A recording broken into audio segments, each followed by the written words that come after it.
Prince Harry, according to the usual suspects in the royal commentary industry, is once again looking to commercially redeem himself. A phrase so dripping with melodrama you'd think he was standing outside Buckingham Palace with a cardboard sign reading "Will trade trauma for Netflix renewal." But let's slow this runaway narrative train right here, because what's actually happening is far more interesting and, frankly, far more human than the tidy little morality tale being peddled by royal pundits who haven't updated their talking points since 2020. Duncan Larcombe, a familiar name in the former royal editor now permanently disappointed club, wants us to believe that Prince Harry is scrambling back toward the royal family because the Netflix and Spotify deals aren't raining gold coins anymore. And isn't that convenient?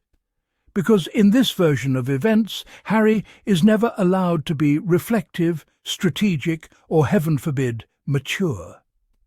No, he must always be desperate, failing, or crawling. The man can't sneeze without someone claiming it's a branding exercise. Let's address the elephant wearing a crown in the room. Yes, the Sussex's streaming era has been uneven. Welcome to entertainment. Netflix cancels shows faster than the palace cancels Christmas invites.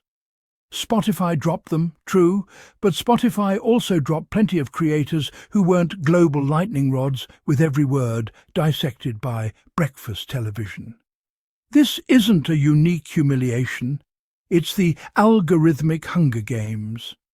And pretending that Harry and Meghan are uniquely incompetent because not every project broke the internet is like calling a footballer a failure because not every shot was a goal. Larcombe says losing Netflix would be a very bitter blow. Possibly, but only if you assume Harry's entire identity and value is tied to corporate contracts. That assumption says more about how commentators view success than how Harry does. This is a man who walked away from guaranteed royal income, military patronage, prestige, and a life cushioned by protocol. You don't do that if your primary motivation is money. You do that if your primary motivation is control, sanity, and survival. And here's where the narrative really starts to wobble. Larcombe claims the Sussex story has been a success personally, but implies commercially it's running on fumes. Yet let's take a moment to remember what Harry and Meghan actually did accomplish. A globally watched Netflix docuseries that dominated headlines. A memoir spare that shattered sales records and became one of the fastest-selling non-fiction books of all time. Media saturation so intense it sparked parliamentary discussions and endless think pieces. If that's failure, most people would love to fail that hard. The problem for critics is not that Harry has run out of truth bombs. It's that the bombs didn't explode the way they wanted. They didn't destroy Harry. They didn't send him scurrying back in disgrace. They didn't end public sympathy.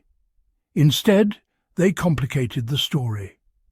And complexity is kryptonite to a media ecosystem that thrives on heroes and villains, not wounded sons and institutional dysfunction. When Larcombe says they've sold themselves out, what he's really saying is that Harry broke an unspoken rule. Royal pain is acceptable only when it's silent.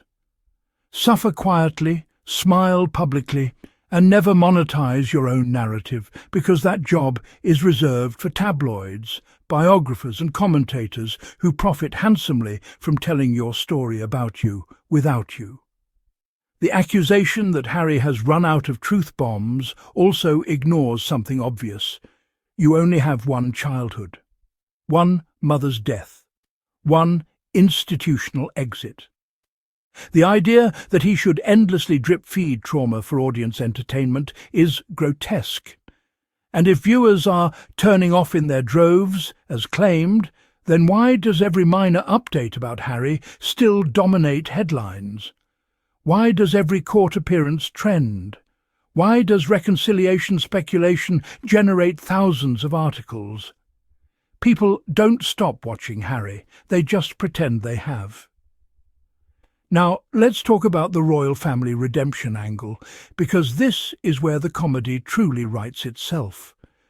The same commentators who insisted Harry had burned all bridges now suggest he needs the royal family to save him commercially. Which is it? Are the bridges ashes, or are they toll roads? Because you can't argue both at once without looking like you're arguing with yourself in public.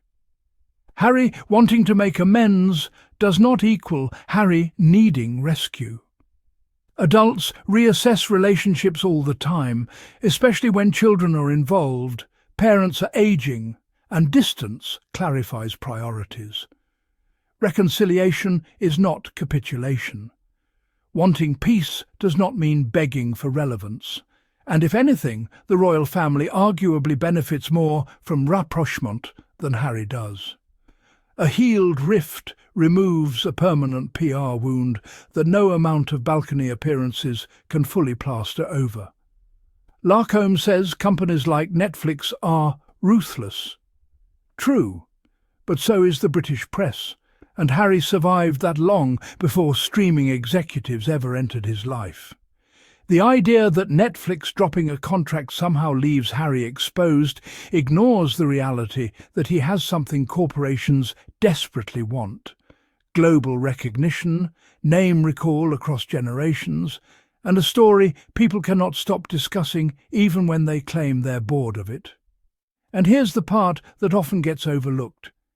Harry is no longer trying to be a royal influencer. He's trying to be a person. That transition is messy. It's not linear. It doesn't come with a rule book. Some projects land, some don't. That's not failure, that's adulthood without a palace safety net.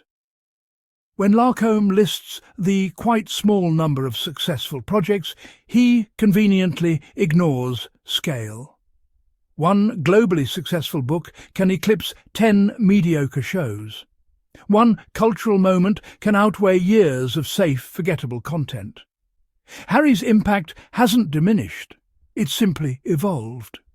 He's no longer shocking people by speaking out, he's forcing them to confront the fact that the institution didn't break when he left. It merely revealed cracks it had spent decades wallpapering over. And let's be honest, the idea that Harry must continuously produce headline-grabbing revelations to justify his existence is absurd. The man served in the military. He founded Invictus Games. He's involved in mental health advocacy. He's raising children away from the goldfish bowl that traumatized him. None of that fits neatly into Netflix thumbnails, but it's hardly the resume of someone flailing. What we're really witnessing is a media class struggling to accept that Prince Harry refuses to perform the role they assigned him. He's not the disgraced exile. He's not the repentant prodigal son. He's not the scandal vending machine endlessly restocking itself for public consumption. He's a man renegotiating identity after leaving one of the most rigid institutions on earth. If Harry does rebuild bridges with the royal family, it won't be because Netflix executives demanded it. It will be because life is long, grudges are heavy, and children ask questions adults eventually have to answer. That's not commercial redemption, that's emotional maturity. And confusing the two says far more about the commentators than the subject. So when royal authors warn that Harry must figure something out, perhaps what he's figured out already is this: survival doesn't always look like success on paper. Sometimes it looks like choosing peace over performance. And if that doesn't satisfy the headline writers, well, that might be the most rebellious thing he's done yet. Prince Harry doesn't need saving. He needs space. And ironically, the more the media insists he's finished, the more they prove exactly why he left in the first place. And on that note, we'll leave it right there, because whether Prince Harry is making headlines, making peace, or simply minding his own business, one thing is clear: the story is never as simple as the critics want it to be. If you enjoyed this breakdown, the humour and the no-nonsense perspective, don't forget to subscribe to the channel, like this video, and share it with anyone who still thinks Harry sneezes on command for Netflix. Your support genuinely keeps this channel going. If you'd like to help out a little more, you can buy me a coffee. The link is in the description below. Every coffee helps us keep the lights on, the research flowing, and the commentary fearless. Drop your thoughts in the comments. I read them all, and the discussion here is half the fun. Until next time, stay curious, stay kind, and don't let the headlines do your thinking for you. Thanks for watching, and I'll see you in the next one.